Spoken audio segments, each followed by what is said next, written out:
proper wages to get better players. No, but we've done this as well. That's nonsense. We've done this as well, right? As we said, at the time when Spurs went out and bought players like Archie Gray, you could have gone out and bought £40 million midfielders. There were so many that moved in that window that were on the same salary as Archie Gray.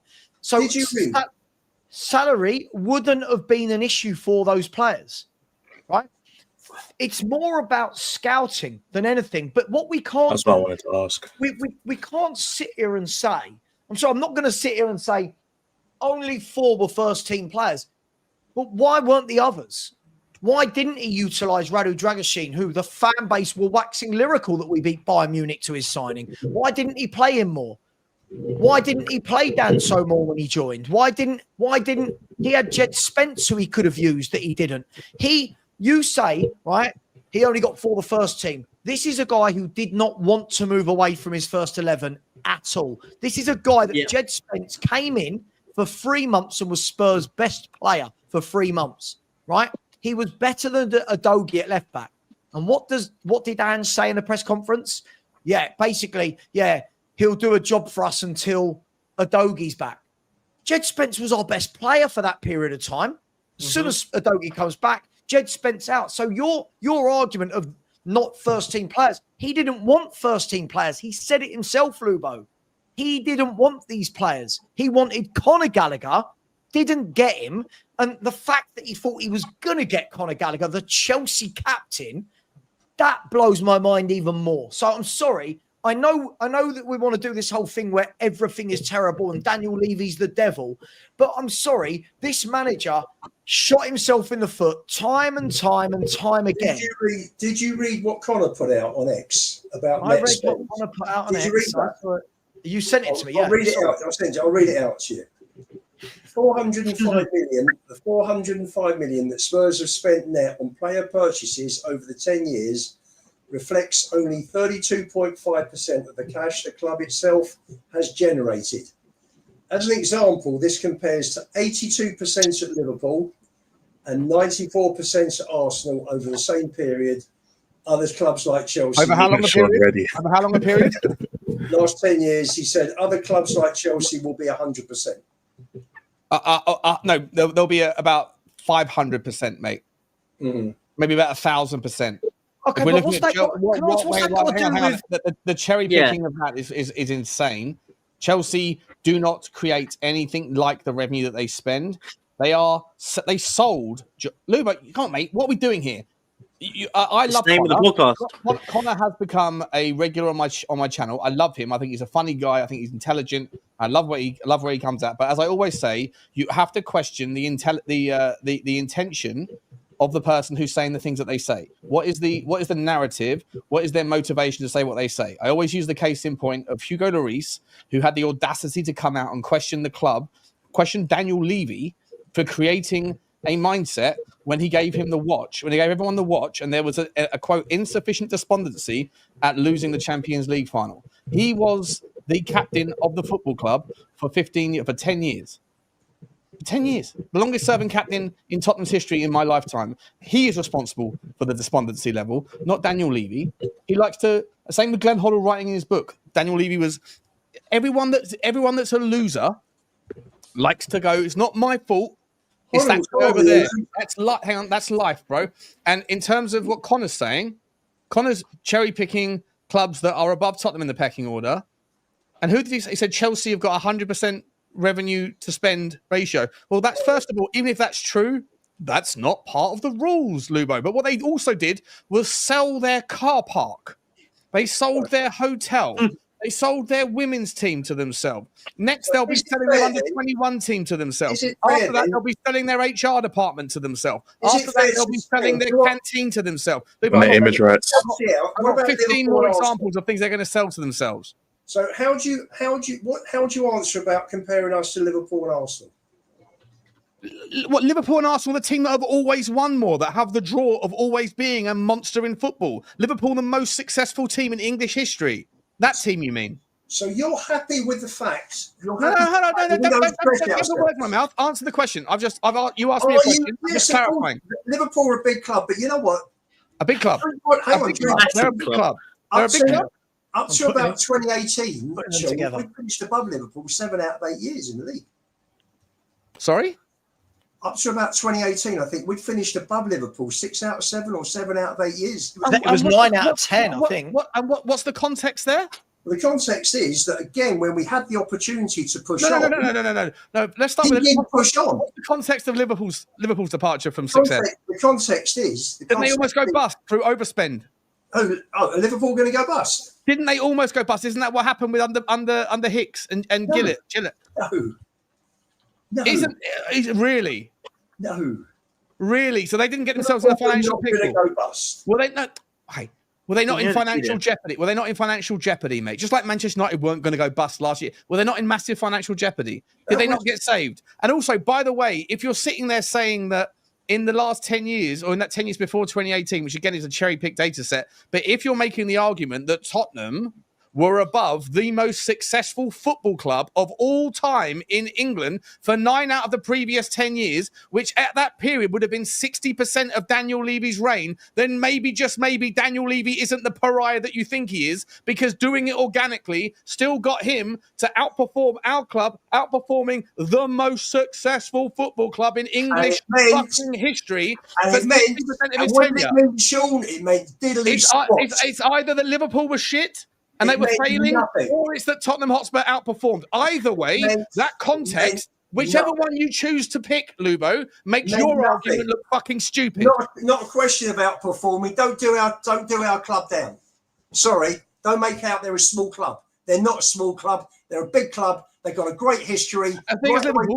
Right the way through to when Enic took over in 2000. As big as Liverpool? No, we won 13 trophies in 40 years. Your West Broms didn't do that. Forest didn't do that. Villa didn't do that. Burnley didn't do that. Villa, the team that won the European Cup. None of them did it. West Ham, Liverpool, Arsenal, Leeds, Ipswich. Those teams that you look at that also haven't won shit for the last 50 years. Those teams, yeah. It's a nice little side divert that if I wanted to spend time, Lubo, if I wanted to spend time on that particular divert, explaining why you're incredibly wrong on that bit, I would do. But right now, I want to get back to the last thing that you just side dodged, okay? Were you saying that Liverpool were underperforming relative to Tottenham Hotspur, the most successful team of all time, or were you saying that Tottenham were outperforming relative to the most successful team of all time? Because either way, your argument looks fucking stupid, Lubo. Either way, he didn't take advantage of it when he should have done.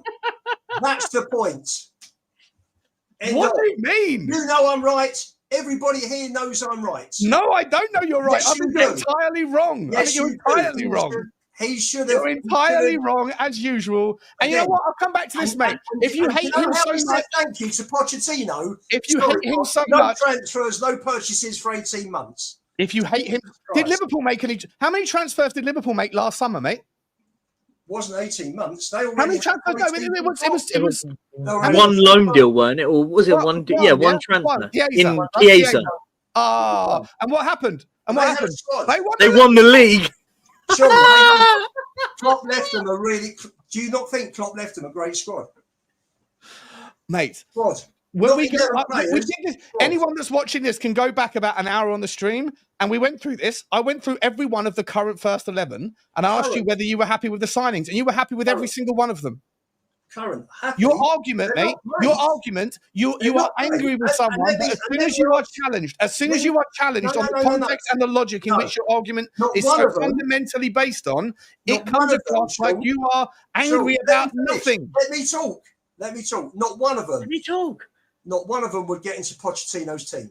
Not one of those 11 players. Pochettino's team that was also built under Daniel Levy's era. He's got you there. He's got you there. He has absolutely got you there. We're going to need a snooker, Lubo, to get out of this one. Mate, this is going to be a big shot. Every point you make is so easy to bounce back on, Lube. When we needed to push on the next level, Poch took us so far. When we needed to push on that next level, Levy wouldn't do it. He wouldn't do it. In summary, here is how you summarize someone who is angry because they think it's right to be angry, but when you challenge them on this, when you challenge them on the specifics, they don't really don't really have an argument. You go into any individual tenure, and then when you say, "Are you not happy that we won the Europa League?" When there is a guy that holds the buck stops at the top argument, and then when they have nowhere else to go, they say that Daniel Levy got lucky to win the Europa League, which is what you said yesterday. It's what you said today.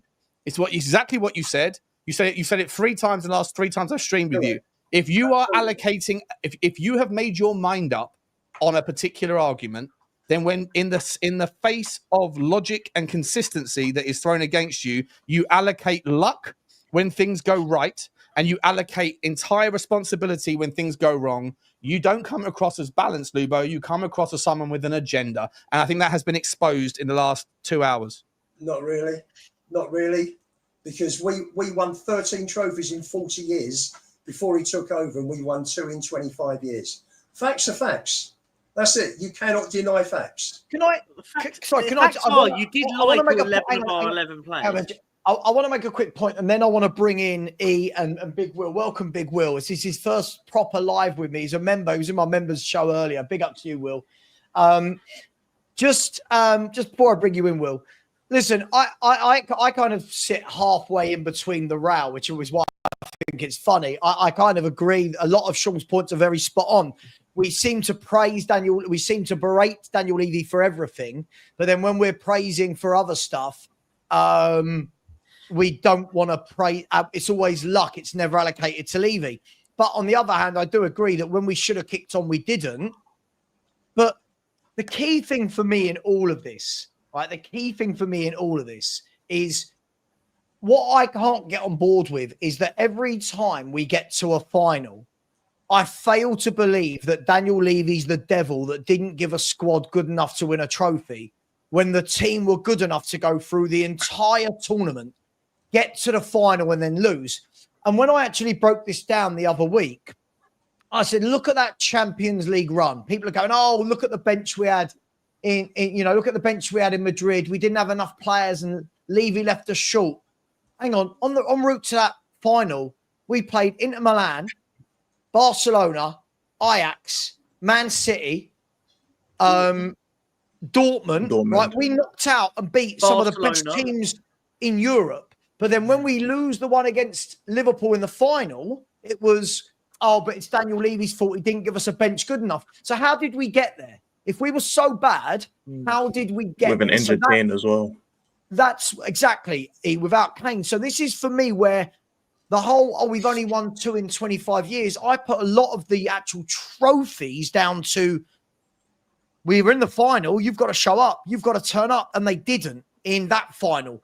Losing on penalties to Man United in the League Cup final all those years ago. That's not on Daniel Levy.